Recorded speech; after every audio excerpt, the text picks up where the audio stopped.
In the main event of UFC Tampa of the weekend, Joaquin Buckley won by third round TKO via doctor stoppage.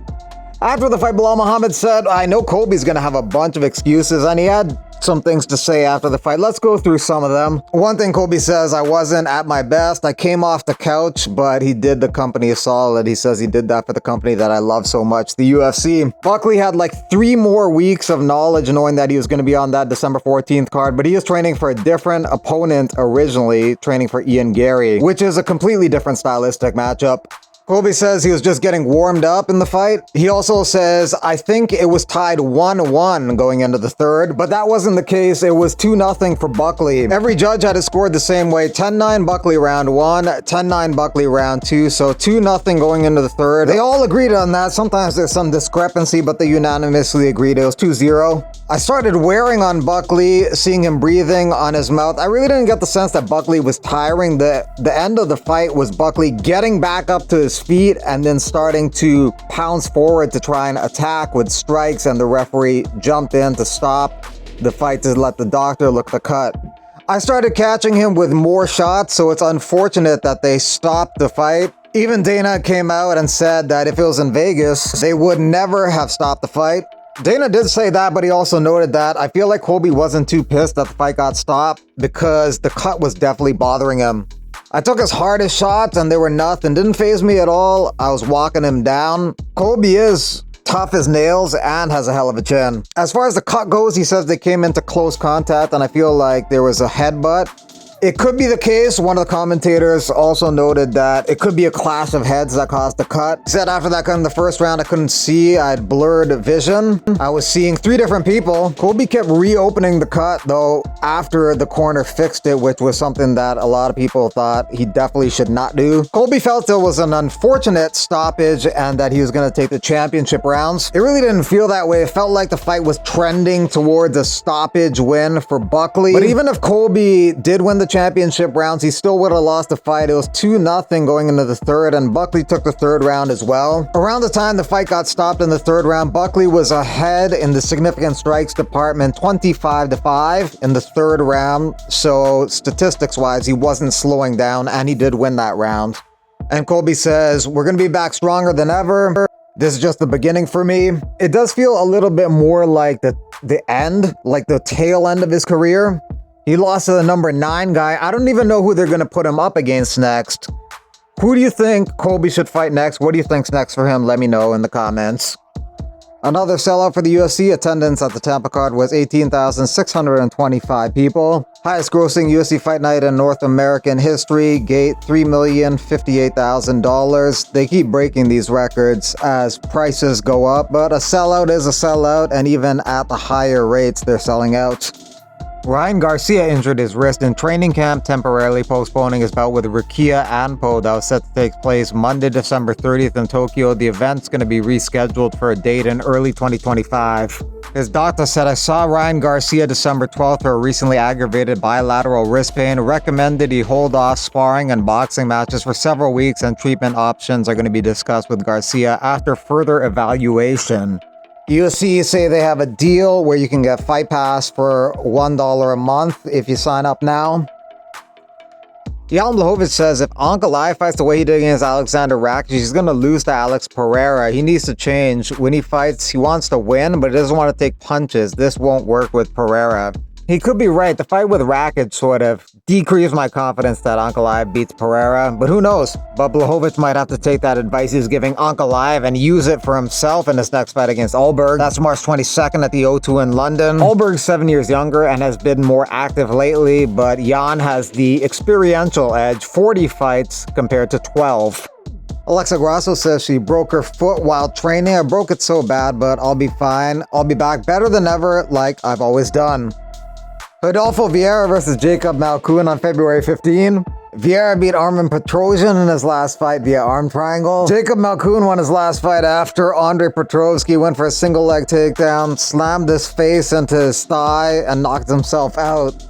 After his win over Klose, Joel Alvarez needs to take on a ranked opponent. They could do that in Spain. Topuria versus somebody, Alvarez versus a ranked opponent. And you can also have Daniel Barres out of Spain be on that card as well.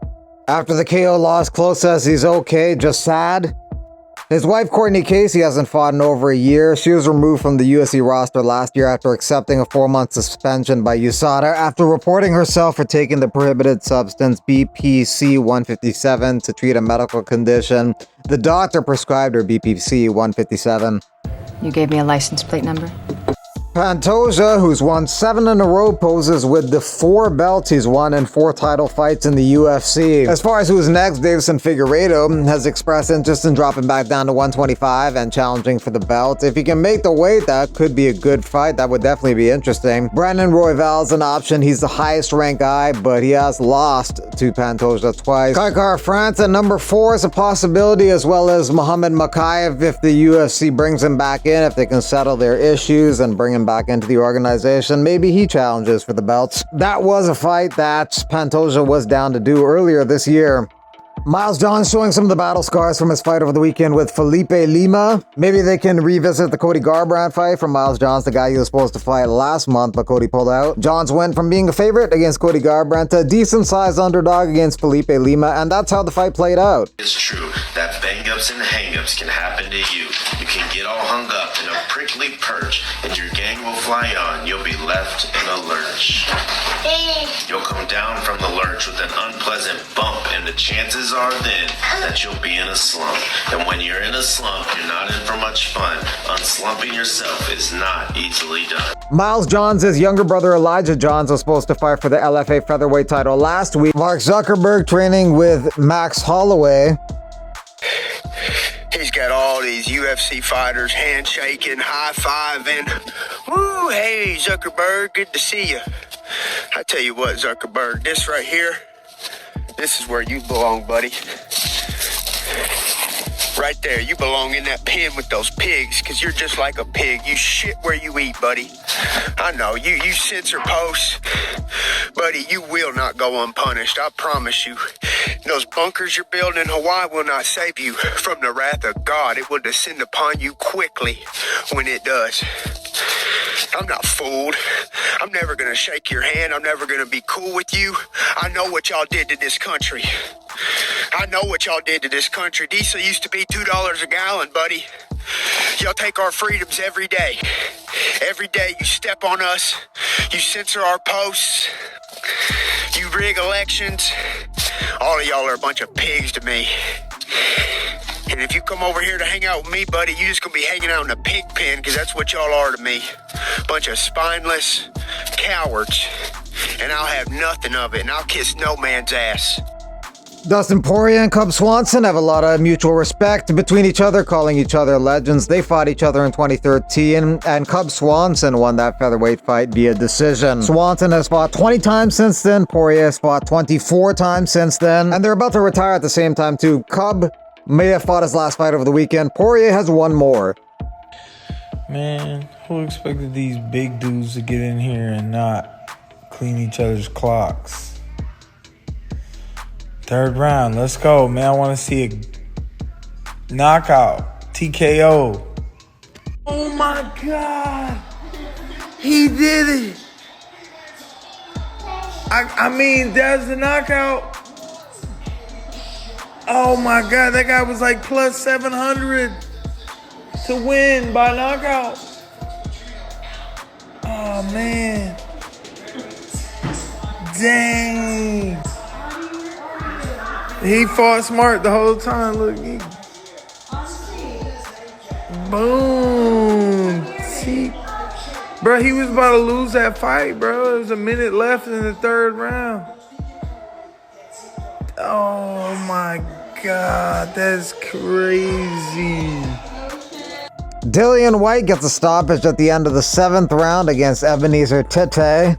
Hey, what's up, everybody? How everyone know my young brother will make his debut in Octagon MMA December 29th this month against Jonas Magard, 10 point, former champ. Hey, listen, he told me he gonna bite your shark.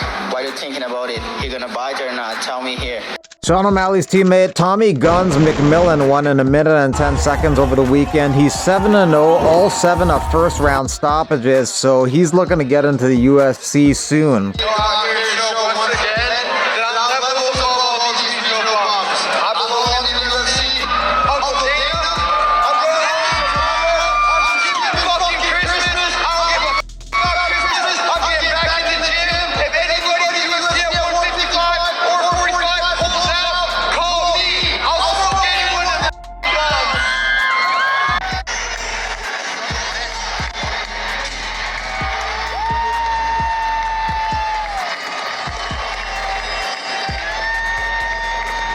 remember what fight got me, what fight that I watched that got me into MMA. Definitely prime Conor McGregor at when he was fighting at 55 and 45. That beauty, that art and perfection, it's just amazing. That made me fall in love. But my dad used to like beat the shit out of me, and so like that made me like want to know how to fight so I could beat him up.